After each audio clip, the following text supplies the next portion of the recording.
Now at 5 and streaming on crossroadstoday.com, the Victoria County Sheriff talks about the long-term consequences of making a school threat. Plus, a Seadrift man is arrested on multiple solicitation of a minor charges. And the community is uniting to bring awareness of Alzheimer's disease, how you can be a part of the fight. We still have that tropical blob out there, and I think we've figured out what it's going to do. It's going to get into the Gulf and bring us a chance of rain, but not a lot. We'll have more on that coming up in just a few minutes. Plus, Port Houston joins the strike that shuts down major shipping ports, choking off deliveries of everything from produce to auto parts. You're watching 25 News now at 5. Good afternoon, and thanks for being with us. I'm Shawna Currie.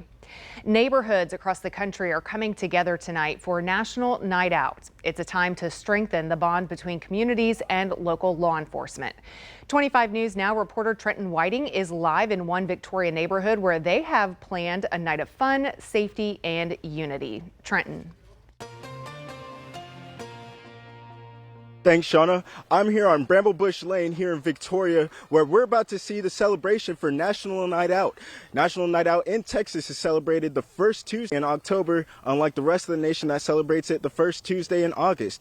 Victoria has already seen a little bit of celebration here, as earlier in September we had the kickoff event that in De Leon Plaza. It saw firefighters, first responders, police departments coming and to get to know the community.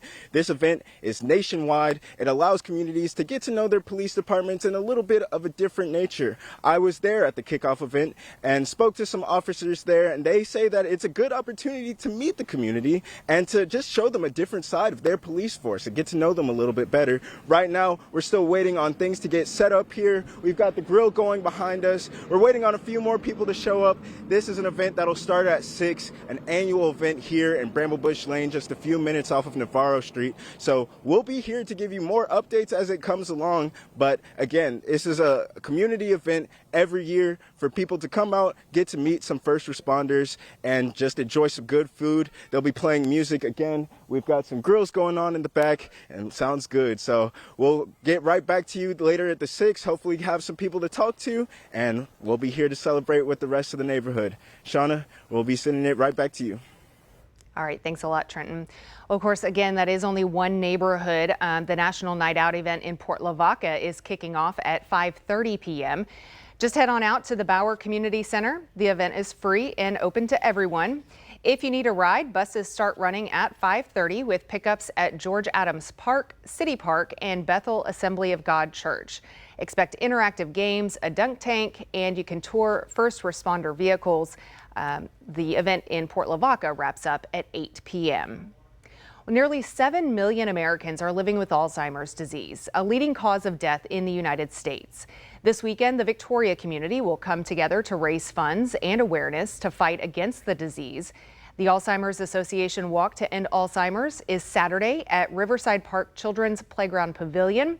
Registration starts at 8 with the ceremony and the walk getting underway at 9. It's not too late to sign up. You can go to our website, crossroadstoday.com, to find out how.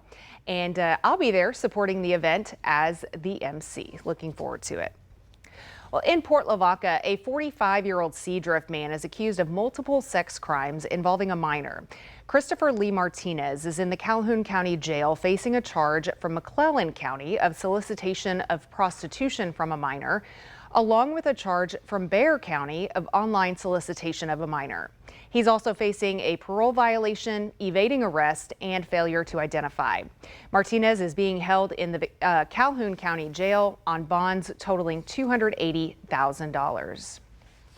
A trial date's been set for a man charged with aggravated assault with a deadly weapon in Lavaca County. The pre-trial hearing for 20-year-old Jesus Mendiola of Buda is set for November 13th, with the jury trial scheduled to start November 18th. Mendiola and 2 other men were arrested in January, accused of beating and stabbing a man near Moulton. The Victoria County Sheriff is sending a firm message to parents and students about the consequences of threats against school safety. Sheriff Justin Marr says more than a dozen students were arrested since school started in mid-August. Making a false report or threat to a campus is a felony charge. Sheriff Marr says it's important that students and parents know what rights can be stripped away as a result of such a charge. Well, there's lots of rights and privileges. You know, businesses won't hire you, or not all businesses will hire you. It can affect many of your rights, the ability to vote, or possess a firearm or anything like that. I mean, it's just it's serious. It's a serious offense, and it's awful.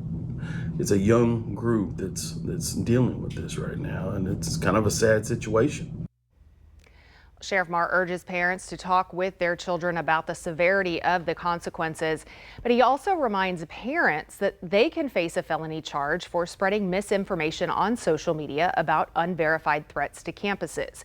He says if you know something or see something, report it directly to law enforcement instead of sharing it on social media. The Victoria County Public Health Department needs your feedback in order to assess the health of our community. Residents are encouraged to complete an online survey that asks about quality of life, access to health care, chronic disease, health habits, community issues, and more. The survey is open through this Saturday, and those who complete it can enter a drawing for a $100 gift card. To get the link to the survey, just visit our website, crossroadstoday.com. All right, well, let's take a look outside now with your First Warn Storm Team forecast. Chief Meteorologist Mac Perez joins us, and seems like a pretty nice night if anyone's taking part in National Night Out or, anything else outside. Once the sun goes down, it's going to be very comfortable. Right now, it's just still a little bit hot. I mean, we're looking at about 91 degrees, but once the sun goes down, it's going to be very comfortable because we've got low humidity. And what is happening out in the tropics? Well, this big blob is actually moving into the Gulf, and by the weekend, we'll get very close to our area, but it's not going to be a tropical storm. It may be just a big blob of showers, and we'll talk more about that and try and figure out what's going to happen to your weekend coming up in just a moment. Back to you, Shawna. All right, thanks a lot, Mac. Well, dock workers walk off the job today at Port Houston, just one of the several ports along the Gulf and East Coast where workers are picketing, leading to a historic strike. As Rosine Nguyen reports, union workers set up early with tents and cases of water in anticipation of more people showing up outside Bayport Container Terminal. The strike stems from a deadlock that's been happening for months about contract negotiations. The International Longshoremen's Association, which is the largest union for dock workers, is demanding a 77% pay raise over the 6-year life of a contract, as well as protections against automated technology. They were not satisfied with the offer from the U.S. Maritime Alliance, which represents port operators and shipping companies. The alliance offering 50% raises over 6 years.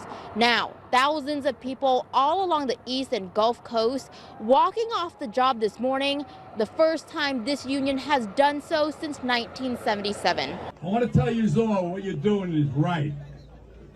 This is going down in history, what we're doing here. USMX wrote in a statement yesterday that it has increased its offer to ILA, writing, quote, "We are hopeful that this could allow us to fully resume collective bargaining around the other outstanding issues in an effort to reach an agreement."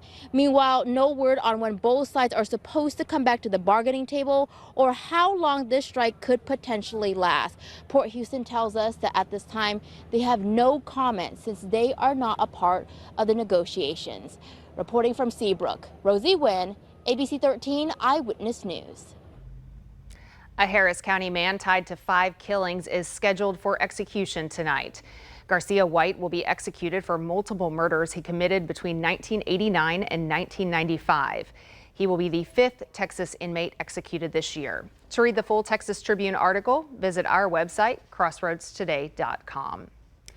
Recovery has only begun in western North Carolina, where Hurricane Helene triggered mudslides and flooding like nothing that region has ever seen before. The storm has killed more than 150 people. Search and rescue teams helping find hundreds more still unaccounted for, now 5 days after the storm made landfall in Florida. Here's ABC's Christiane Cordero with the latest. Today, a bird's eye view of western North Carolina looks like this. Dotted with roads wiped off the map, cutting off entire communities where Helene's torrential flooding changed lives overnight. It floated everything inside the house. It even floated a double-door refrigerator and flipped it on its side. John Norwood and his fiancee sought shelter at a friend's house when Helene arrived. A mudslide took out the home. We looked outside and there was a 30-foot tall wall of water and rocks and tree debris just coming at us. First responders pulled him over the floodwaters to safety. His fiancee, Julie LaRue, is still missing. I crawled around screaming, looking for her, and I just couldn't find her. She's among the hundreds of people unaccounted for. With power and cell service cut off in swaths, some are resorting to communicating via whiteboard and marker, names of those missing and updates when they're found. Thousands of National Guard members, volunteers, and FEMA are bringing food and supplies to those with no way out. While surveying storm damage in Georgia, former President Trump falsely claimed officials there had a hard time getting President Biden on the phone. Let me get this straight. He's lying. And the governor told him he was lying. He just said, hey, what do you need? And I told him, you know, we got what we need. We'll work through the federal process. He offered that if there's other things we need, just to call him directly, which I appreciate that. President Biden says he plans to visit the region tomorrow. Rebuilding it is expected to take at least months. And it's hard to think that a mile that way and a mile that way, it's all gone. But at least we have this. We can rebuild from here. Vice President Harris says she plans to be on the ground in the affected areas as soon as possible without disrupting emergency responders. Christiane Cordero, ABC News, Washington. All right, to stay up to date on the latest news and weather, remember to subscribe to our YouTube channel, Crossroads Today. Hit the like button and click the notification bell so you'll receive alerts. Well, stay with us. Straight ahead on 25 News now at 5. Tim Walz and J.D. Vance prepare for a pivotal vice presidential debate showdown tonight. Also ahead, Iran launches missiles into Israel. We'll have the latest in a series of escalating attacks between Israel and Iran and its Arab allies.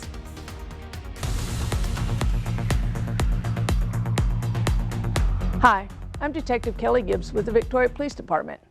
Victoria Crime Stoppers is seeking information concerning the unauthorized use of a motor vehicle and criminal mischief. On July 9, 2024, a white or Hispanic male entered the parking lot area of a closed business at the 2600 block of North Navarro Street.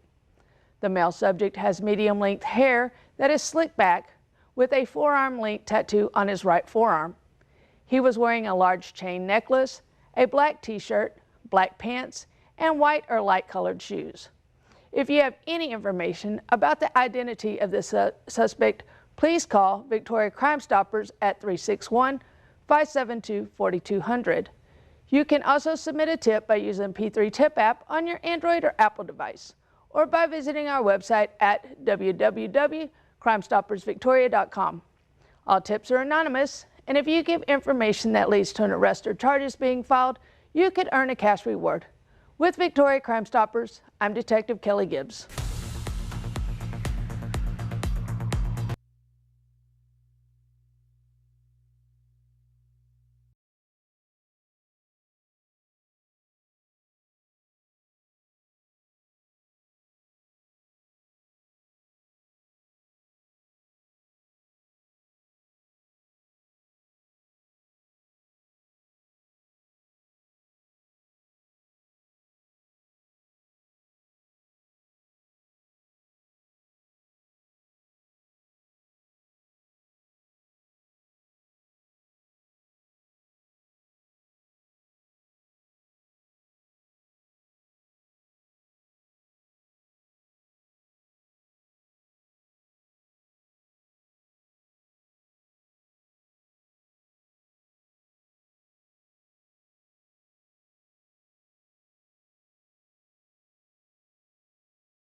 Welcome back. Tim Walz and J.D. Vance meet tonight for their first and possibly only vice presidential debate. It may also be the last debate for both campaigns to argue their case before the election. The debate in New York, hosted by CBS News, will give Vance, a Republican freshman senator from Ohio, and Walz, a Democratic former congressman and two-term governor of Minnesota, a chance to make the case for their running mates, former President Donald Trump and Vice President Kamala Harris. Presidential candidates and the loan debate that they typically engage in have not historically had a big impact on the presidential race, but this matchup could have an outsized impact, with polls showing Harris and Trump locked in a close contest. Iran today firing hundreds of missiles into Israel as a wider war across the Middle East hangs in the balance. Many of those missiles stopped by Israel's defenses.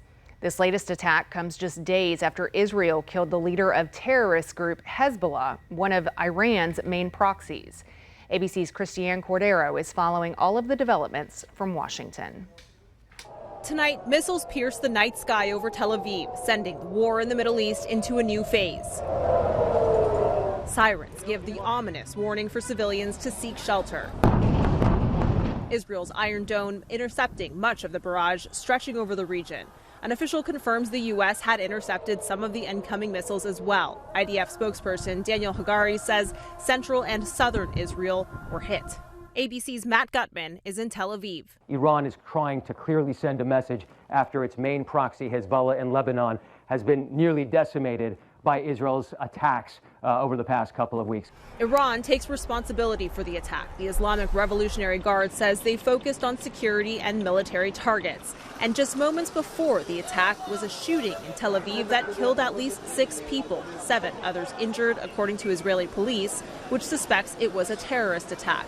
And earlier today, the Israeli army announced it began limited ground operations in southern Lebanon, but Hezbollah denied Israel troops had crossed the border. The chaos today follows 11 months of a war largely focused on defeating Hamas in Gaza. Hezbollah and Israel have also been exchanging fire ever since. But the tension there escalated when Israel targeted pagers and walkie-talkies used by Hezbollah operatives. Then, a strike on its capital that killed Hezbollah's leader, Hassan Nasrallah. Iran now calls this retaliation for several assassinations. Many people, certainly here, who are pro-Hezbollah, will say this is payback for Israel. Israel vows there will be consequences for today's attack. U.S. officials say they were briefed on Israel's potential counter before the attack began.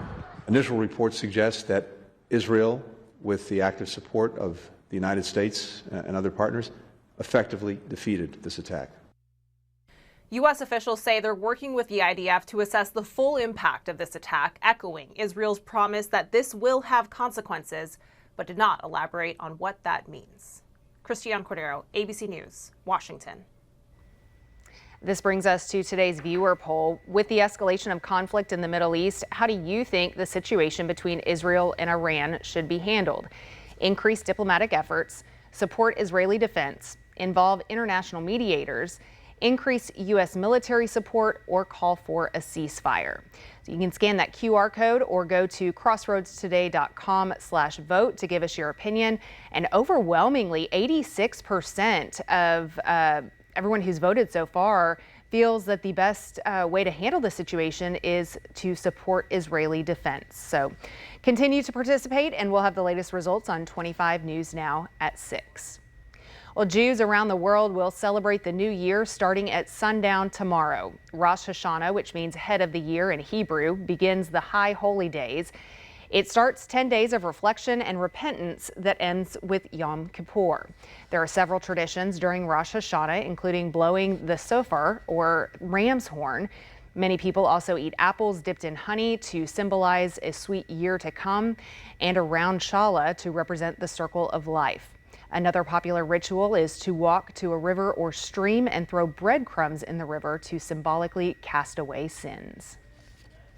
Well, good afternoon, everyone. Another warm day, lots of sunshine and a little bit of cloud cover. That means the humidity is just trying to get back in after being blown out to sea. But we're going to talk about that tropical blob coming up in a moment. Right now, we're still at 94. I think we got up to 97. Of course, there's our north wind. 97 should have been 95 was our high temperature today. I believe they're going to fix that. And that averages out at 88. So, yeah, it's warmer than normal. The tropical blob is going to get real close before it pulls away. So we'll be talking about that coming up after this.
Well, another sunny day. I mean, if you like sunny days, I do, but not in October. You know, I'm thinking, hello, it's fall. Come, let's do something.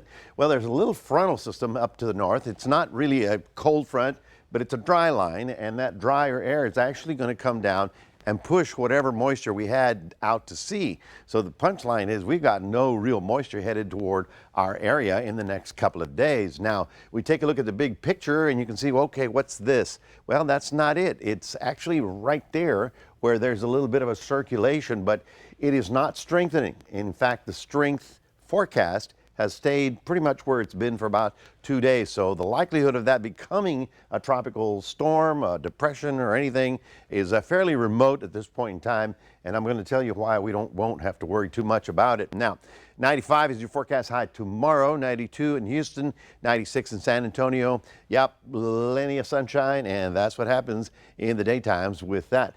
The thing is, once the sun goes down, it's fairly comfortable because of the low humidities. Now, the blob is there, still at a 40% chance, and here's what's going to happen with it, all right? It's kind of a broad area of low pressure. I'm going to call it an easterly wave because the winds are sort of going in this fashion. It is going to move toward the Gulf of Mexico. It's going to get really close to the Texas, and we may get a few showers out of it. And I'll show you that in a moment. Now, there's also still boiling in the Atlantic with 1, 2, 3 other systems still rolling around out there, but those are not going to be bothering us at all. On the other side, well, we have to look at this shot. You see this? It's almost right there. You can see that big, broad circulation. That stormy weather is not the center. This is the center right about here.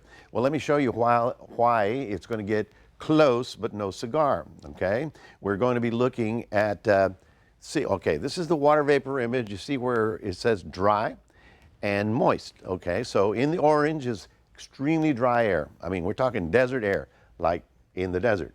And then in the purple and blue, that's very tropical air. Okay, here's Texas, here's all the tropical stuff, here's that circulation I was telling you about. All right, that is going to start rolling this way, and let me show you how close it's going to get before it decides not to come in our direction.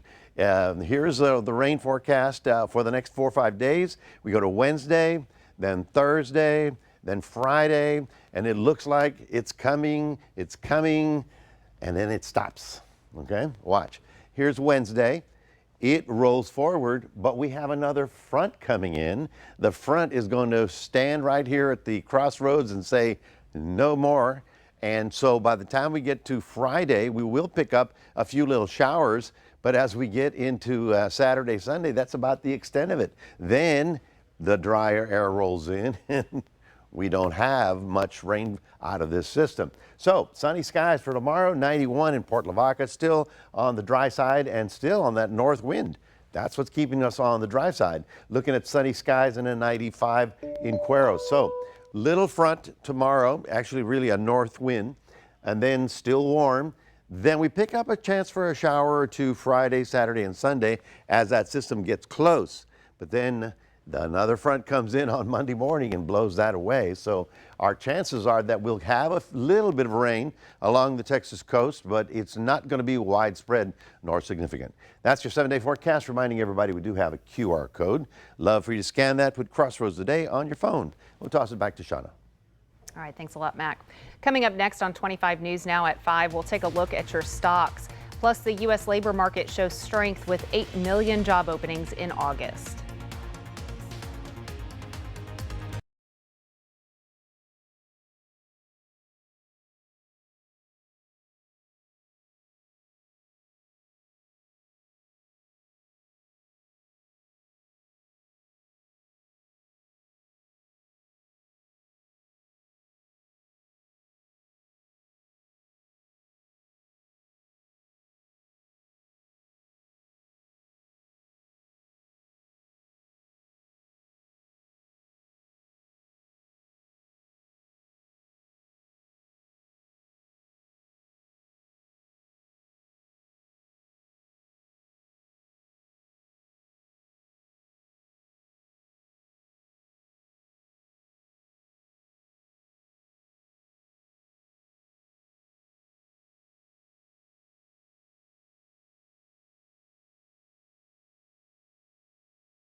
Taking a look at your stocks today, the Dow closed down 101 points, the S&P 500 closed down 47 points, and the Nasdaq down 258 points. Oil closed up $2.47 at $70.64 per barrel. Well, heating your home will cost more this winter. Home heating expenses in the U.S. are expected to jump more than 10% on average. People who heat with electricity will be hit the hardest, with their costs projected to rise more than 13%. The expense of maintaining and upgrading the electric grid is driving up the costs. Meanwhile, the price tag for heating with propane or natural gas will go up more than 7%. The latest data from the Bureau of Labor Statistics shows a strong labor market. The number of available jobs in the U.S. grew in August to about 8 million. That's up from 7.7 million in July, according to the Bureau. August numbers indicate that there's about 1.1 available jobs for every person looking for one. The industries with the biggest jump in openings were construction, transportation, utilities, and state and local government. On the flip side, available jobs shrank in the finance and arts and entertainment industries. Well, stay with us. When we come back, we'll take a last look at your forecast. Plus, it's that time of year. Time to break out the pumpkin spice. We'll give you a reason to celebrate. Here's a look at what's coming up on World News Tonight, right after 25 News Now at 5. Iran launching more than 200 ballistic missiles on Israel tonight. Israel saying it will respond. Also breaking just hours from now, the high-stakes vice presidential debate live right here on ABC, 9 p.m. Eastern. World News Tonight is next.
Finally at 5, it's a gourd day for some pumpkin spice. October 1st is National Pumpkin Spice Day. The flavor has become synonymous with fall foliage, cool mornings, and flannel. What? To celebrate, you can make up your own pumpkin spice blend using cinnamon, ginger, cloves, allspice, and nutmeg. You can also head over to your nearest coffee shop to buy some pumpkin spice brew. There's muffins, pancakes, cookies, really anything that you want. Seems like you can find in pumpkin spice now. Candles. Yep. So I will say, though, seeing these little fronts on the forecast at least is an indication that we're getting closer. There's hope. There's hope on the horizon, way over there. At least the fronts are moving, and they're coming from the north. Sooner or later, they'll get cooled down. You know, the days are getting shorter. You know, the sundown's going earlier and earlier. We don't have to end daylight savings till later in the month, but for the short term, we stay on the warm side. We have a dry front coming in tomorrow with a northerly wind, but we'll still be in the 90s. So you're talking about what, flannel and the pumpkin spice? Not exactly. Put some ice in it. How about that? Yeah, turn up the air conditioner a little bit. Chance for a little shower activity along the coastline. This is not major or significant, but this will be about as far as that moisture goes before it starts getting blown out to sea. All right. I always figure around Halloween is when we can maybe expect to see some cooler temperatures. All right, let's hope. All right. We'll see you back here tonight at 6. World News is up next.